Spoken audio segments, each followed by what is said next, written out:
Since Repair Clinic encourages you to perform this repair safely, a warning icon will appear when you should use caution.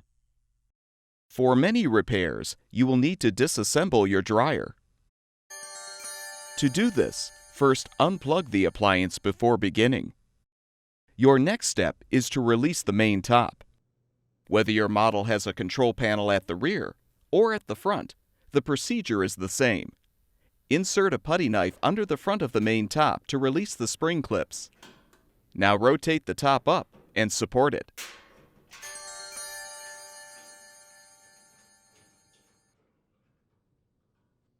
Depending on your model, the next step is to disconnect the door switch wires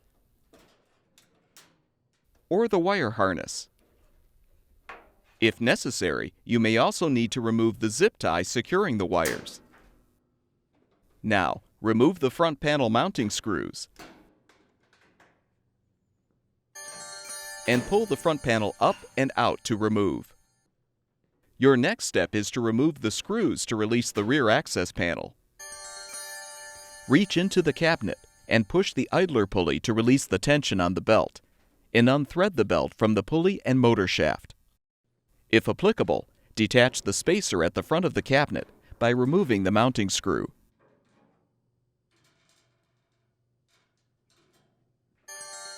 Now, use the belt to help lift the drum up and out to gain full access to the interior of the dryer.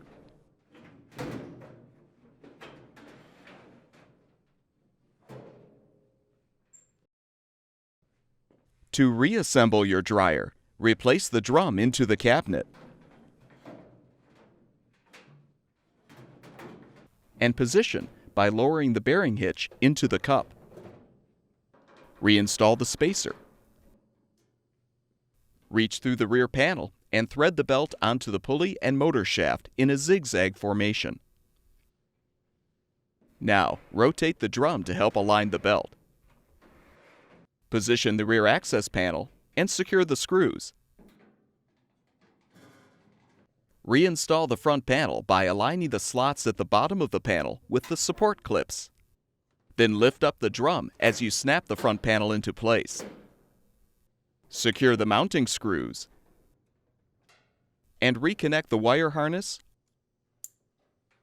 or door switch wires, depending on your model. Use a zip tie to secure the wires. Rotate the main top back into place and press down on the front to secure the spring clips. You're now ready to plug the appliance back in.